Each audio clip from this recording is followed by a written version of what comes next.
Like if you are so convicted on being the correct person, what's the point of you being right if every space you go into you breaking safety? Now, coming from me, this is a little bit ironic considering I just said that when I go into spaces, there's conversations I want to have that these people might not have ever had.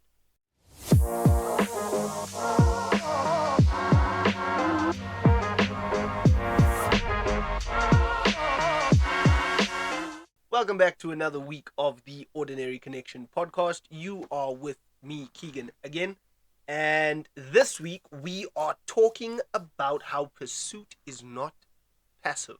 But before we get into that, like always, we start with our writing prompt from last week. So last week's writing prompt was the pile of apologies sent. Um, yeah, it's going to be interesting. I'm sorry. Not a sentence I've heard and believed. Pain collected, I'm defeated. Too much damage received. Hurt people. So does that mean nobody is healing? Healed people can't heal other people because doctors are not those that have lost all feeling. Time, study, practice, apply. If healers heal and hurting hurts, then feelers are felt regardless of the cards dealt. Pieces break. Skill might help in repair, but realistically, people know who they would go to bat for, even if they aren't there. Liars lie to almost everybody, but always start with their reflection. Broken promises, unkept secrets, failure, perceived rejection. The stories don't fit, the pieces fall askew upon further inspection. The experience is shit, highlighting the cheapness of the glue, unrequired deception. Constant head knocking teaches in class a lesson in breaking connection. As a student, I try learning, but my energy is spent. I'm lost in the grief of the pile of apologies sent. Right, so there's a weird thing that I've been doing. I've been quiet, very, very quiet. I've been trying my best to do this. I'm starting a vow of silence where one of the only places I'm allowed to actually speak is in front of the camera for the podcast. So yeah, here we are. It's been difficult. I am what 15 days in. From the 15 days that I'm in, I have broken my vow to myself. One, two, three, four, five, 6 times. So I'm pretty much a 50% student as it stands. There is an upside to it though. I'm doing it until January next year. So basically, what that means is that I'm going to get better at this. And there's a couple of very interesting things that I'm learning, both about myself, about other people, the people that are around me. But the more interesting thing is I am noticing how, what, and why I pay attention to certain things. But also, I am learning that there's a lot of conversation that's happening around me purely because of the fact that I'm pressing for conversation. And if you don't press, there's not much that needs to occur. So that's been very interesting. But anyway, I'm going to touch quickly on what it is that we're going to talk about today because that is the plan, right? So, pursuit isn't passive. What the hell does that mean and where does it come from? With the second piece of, or the second part that I want to keep focusing on within the episode is your success yearns to be attained by you, not by anybody else. So it is a magnet beckoning you towards it. So pursuit is not passive, and your success is hungry for you to get it. But it's calling you towards it because even you know that there are things that you would need to change. Okay. Um, okay. So first off, quick little small what do we call it? Understanding gap bridge. I am not saying that there is no way for you to achieve without not trying. That's not what I'm talking about. I'm not saying luck is irrelevant. I'm not talking about those things. The thing that I'm focusing on is the sentence that I said. Okay, pursuit isn't passive. And whether that means that I need to define each of the three words that are currently in the sentence, where pursuit is not chasing. I'm not calling those two things the same thing. I do not mean chase when I say pursue, and I do not mean pursue when I say the word chase. Okay, so I'm just going to define those two words separately. Okay, first off, I am going to define pursuit as the hmm desire to acquire without the lack of consideration that can be given. Would you even call it that? Okay, let me keep it simple. If it's not for a 5 year old, it's not the truth. So we're gonna define it like that. Okay, so chasing is something that you do to things that run away from you. Okay, we are not defining success in this scenario as something that is running away from you. Instead, your success is something that yearns for you to get to it. So it is attracted to you. It is beckoning you to come towards it. It is asking for you as the individual to be the one that works towards it. Right? Great thing. Excellent. Chasing is very different though. Chasing is the closer you get, the further this thing goes. This is a little bit closer to limerence if we need to be very honest. Okay, this is the goalpost constantly being shifted so that there's no ability for you to attain. That is not success, that is energy expenditure at its finest, and is probably going to be a waste of your time. Okay, and we are trying to avoid that. Hence, we are trying to define why pursuit isn't passive. If pursuit isn't passive, it means that it is not attained in the act of nothingness, in the act of doing nothing. But even that is not accurate. I think the passive word that I'm using to describe is if I'm referencing what it is that you do in the connection to your own success. So for example, if you wanted to run a club one day, let's say that is your life ambition, that is something that you are growing towards, you have a vision for what it is that you want that club to look like. Now, this is a future goal, so this is an ambition that you are going to work towards. But on the way to that, there are things that you can do that can teach you how to be better prepared for that. Throwing events, I don't know, making friends, interacting with strangers, being the life of the party. There's 100 different things that can come out of that thing. Now, when you do it, if you are met with resistance regularly, especially if it is from the people that you are most frequently interacting with that know your dreams and your ambitions, there's probably some kind of disconnect. And that's only something that I will say if you trust the people around you. But we will get into that on a future episode because of the fact that I am noticing that people very very infrequently update their opinions on what they have of other people because of the fact that there's such limited experience happening.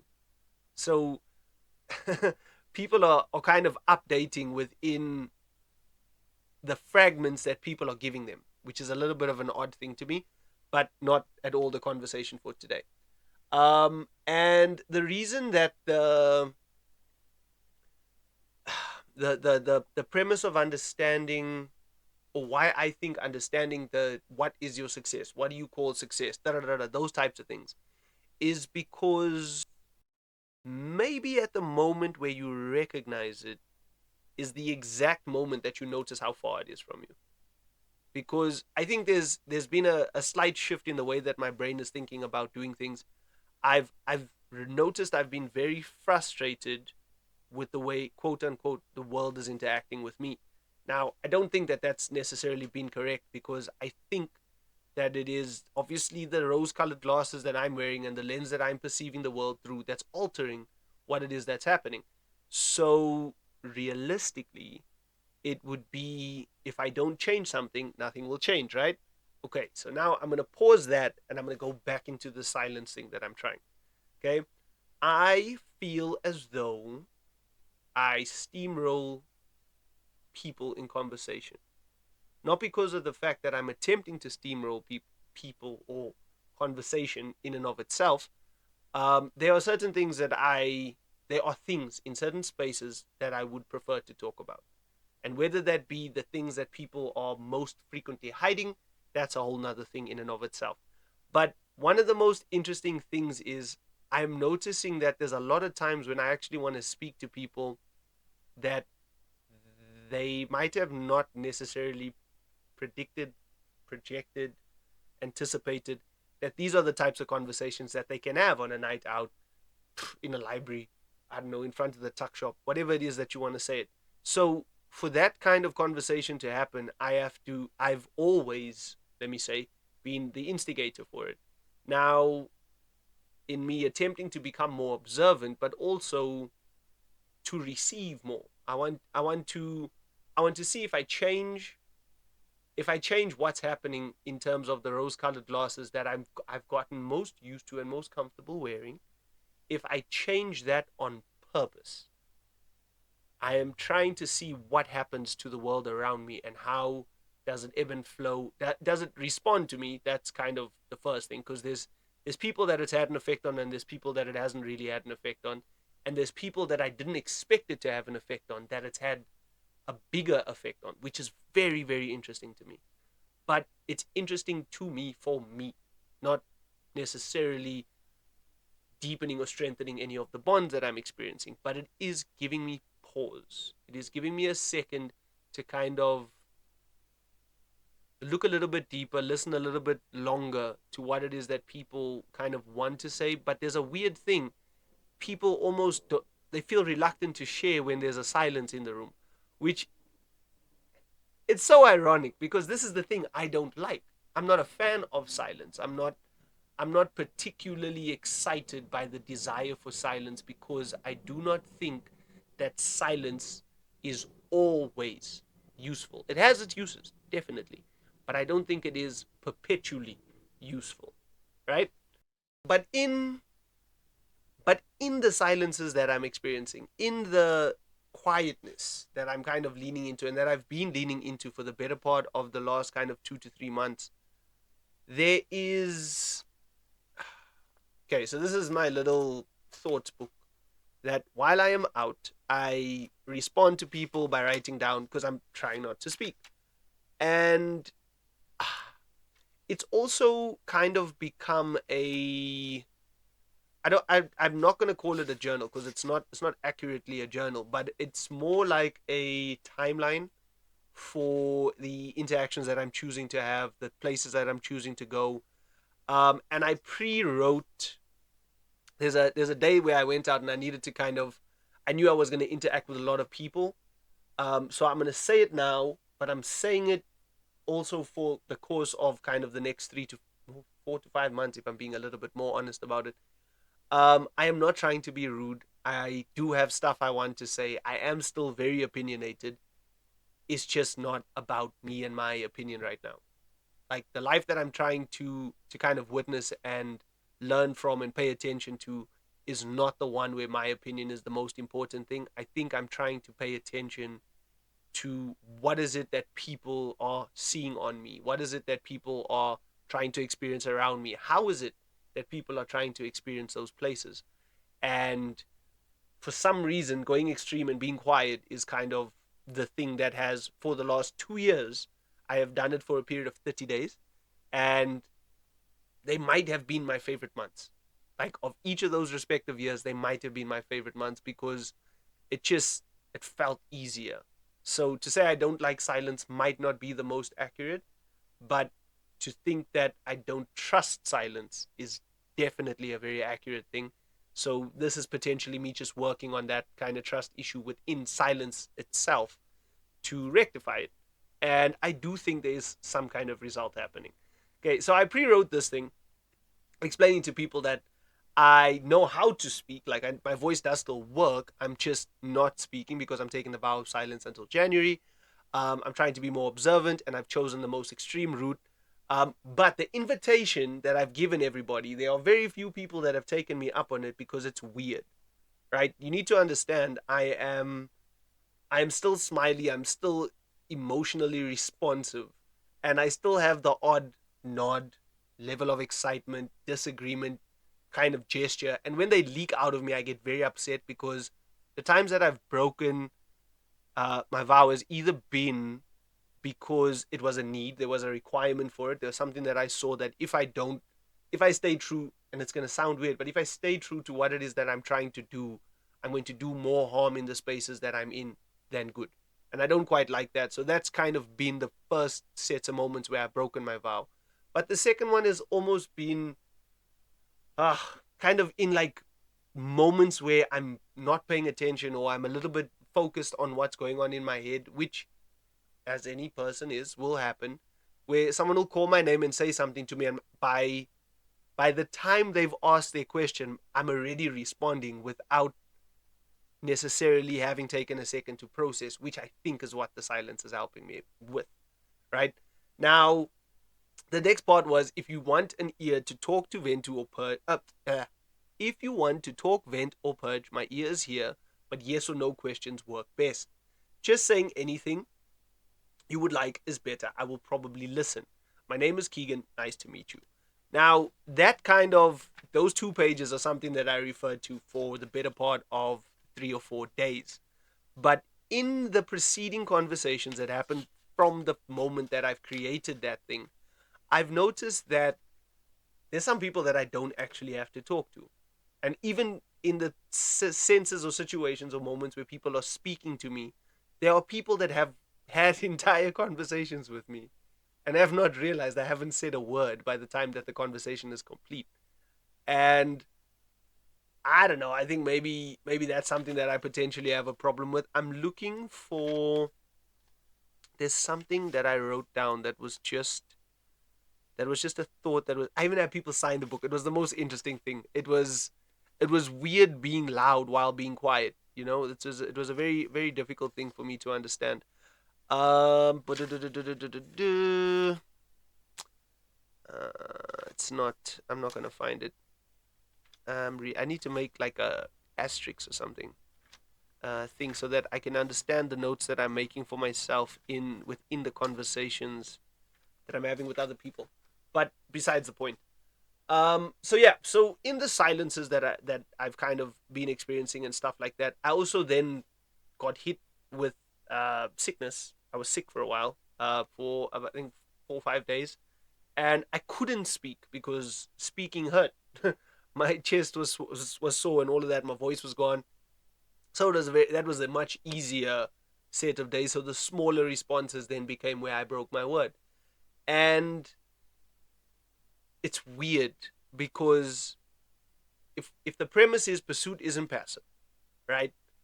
The success that the success you are meant to achieve is something that is yearning for you, and it is beckoning you towards it. I like that understanding because of the fact that I do not view myself as going quiet as me getting further from my goal.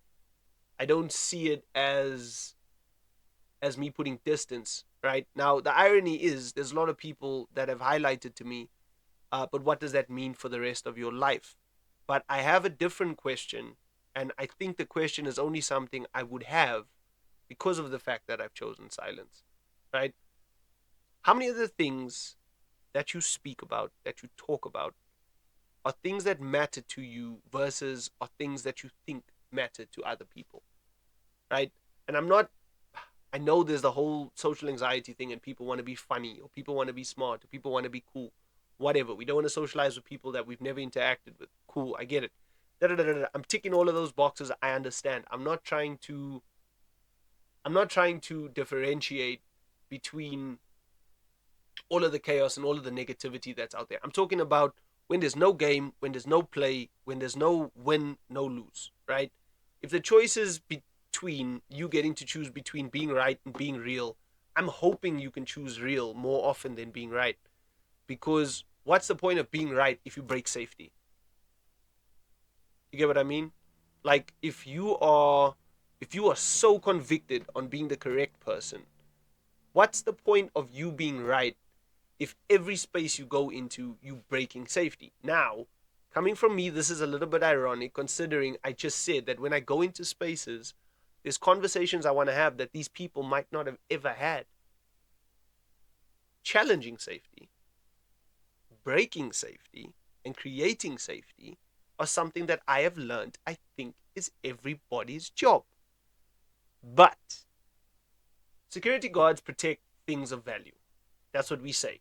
You don't have security if there isn't something of value. You are the most valuable person to yourself, or you should be, And if not, anybody connected to you is then valuable to you. So it means the people around you are your security.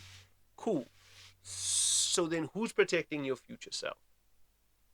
Because a lot of the times those spaces and those places kind of focus on perpetuating your bad decisions, on maintaining the negative path that is most convenient for you. And if I need to put it in a way that is, I don't know, a little bit more blunt and maybe a little bit more unfair, you already don't trust people, and therefore you go out and move in a way that makes people see you as trustworthy while you are not trustworthy, because you believe people are not trustworthy and you are a person. That's what I'm saying. If we take away the gimmicks, if we take away the game, if there's no win, it's not about the winning and losing element. That's not what it's about. It's about you going out and learning something. And yes, people go out for fun and they go out to whatever. Sharp. I'm not talking about that. I'm being selfish in my conversation. If the reason you go out is for you, it's not about what other people do. It's about you go out for you to get what you want to experience. Cool. That thing is why you don't trust people. Because when you go out, you probably have a desire, and you now superimpose that desire on the people that see you while you are out, especially if it's infrequent. So because you infrequently go out, the moments that you go out, this is what it is that you long to achieve. You achieve that thing, you perpetuate the same cycle. So now when you are out, this is what it is that you experience.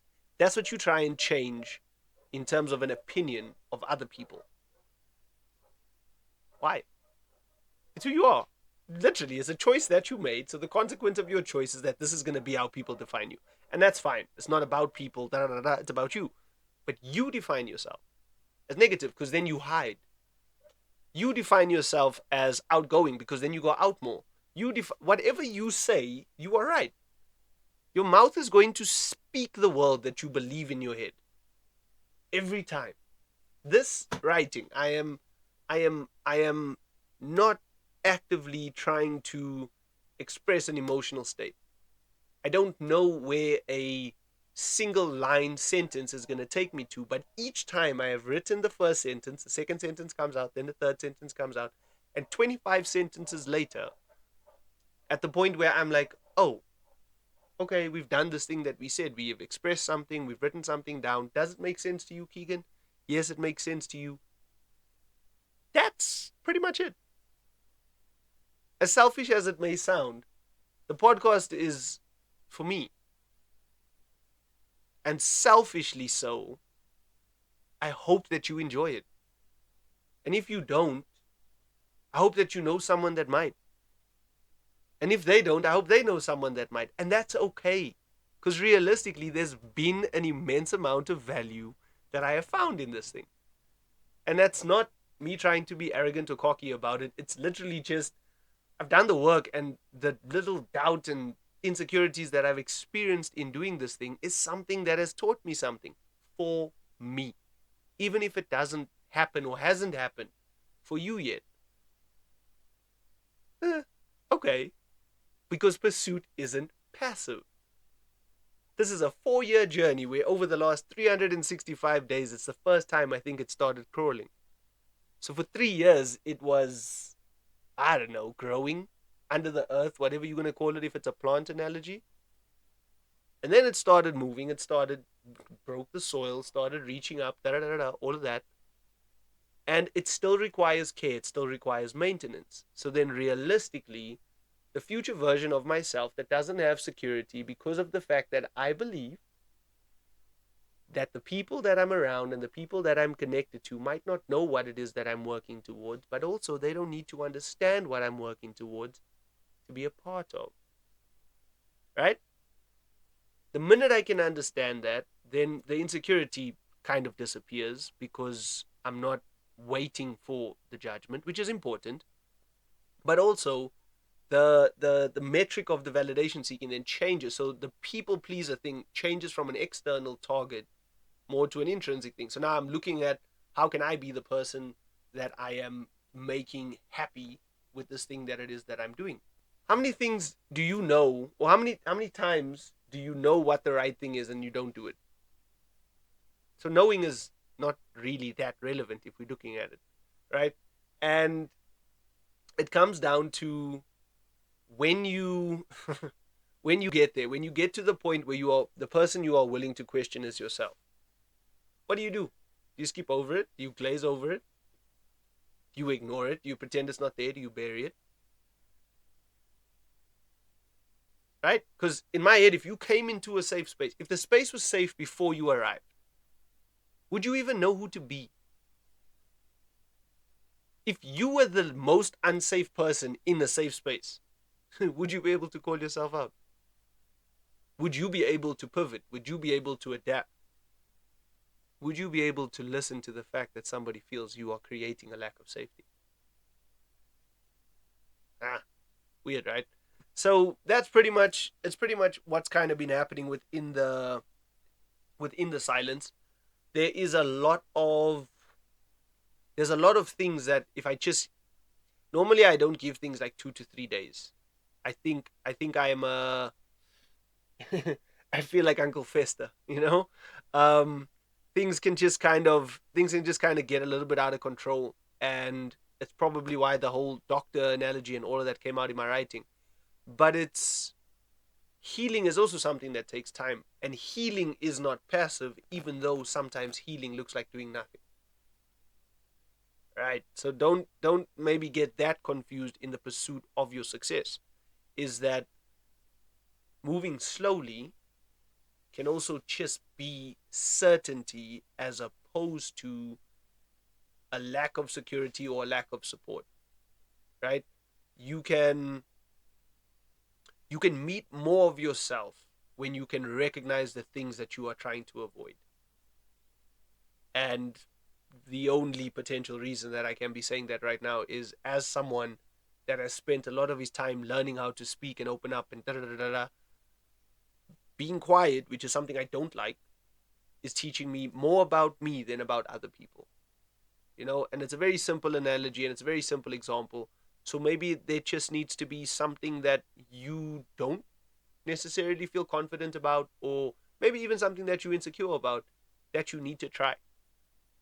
And maybe that's the lesson. Maybe that's how you make sure that your success isn't something that you think you are passively moving towards, and instead look at all of the different pieces of the chain that are connected to that success that you want and then work towards that. Okay, so I'm gonna skip out on show recommendations this week. I don't think you'll deserve a good show. No, I'm watching too many shows because of the silence. A little bit of writing, a little bit of reading. Definitely trying to learn the things to do it all of the time. Also, this is very potentially going to be one of the last episodes for a while where I talk about personal stories. Not because of anything other than the fact that I am trying to attempt to connect a little bit better with everybody. And apparently, talking about myself is not a good way to do that, which I've learned. So currently, I am working towards doing a different thing. There's a couple of new segments that I might also add. There's also something I'm going to tell you guys about next week, but if you don't tune in, you'll never know. So first up this week is gonna be Sunday Blue featuring Sani, Stand on Business. Go and listen to the whole album. I'm giving you one song, but go and listen to the whole album, please and thank you. Okay, second, different energy, little small switch up. Un Beso by Oria. I'm pretty sure it's Oria. And then we are going to do Bad by Saint Harrison. And my fingers are not. It's Un Beso, Bad, Stand on Business. Oh, I have to. I have to. Rush by Odile. That's it. Okay. So for this week, the last song is going to be a song called Try My Luck by Kings, right? And that's like just from the normal 5 recommendations, but I'm going to give an optional extra, but it's going to be in the playlist. So it's not your business. Listen to it, skip it, your thing. Overthink by Wale featuring Al Mean, Al Bien, Al Binay, whatever. That's our 6 songs for this week, and that is what it's about. Okay, there's music. There's music coming our way. But again, like I said, it's the journey thing is changing. There's also going to be, for those of you that are kind of visiting the channel and stuff kind of more regularly, you are going to see longer length videos. I'm going to start clustering episodes together. We are working. Our first goal was subscribers. Our second goal was then the more subscribers, but we're changing that for a little bit. So the 10K thing is on pause. I'm not interested in chasing the lots of subscribers now. My next kind of learning path is going to be to focus on watch time. So yeah, I'm trying to put things together. I'm trying to repurpose a couple of the older pieces of content. I hope that you guys will enjoy it. And if you don't have comments and stuff that you want everybody to see, you can send me a direct message. We are on Instagram, Pinterest, Reddit. I mean, not on Pinterest. That's a lie. TikTok, Instagram, Reddit, YouTube, Amazon Music, Apple Podcasts, and Spotify. Okay. I almost said this classic line that I wasn't supposed to say yet. Okay, but anyway, then the final thing is obviously going to be our writing prompt. Okay, so the writing prompt for next week is going to be time speaks directly to you. That's our scenario premise. Good luck with your writing. Stay curious, stay kind, stay connected. Keegan out.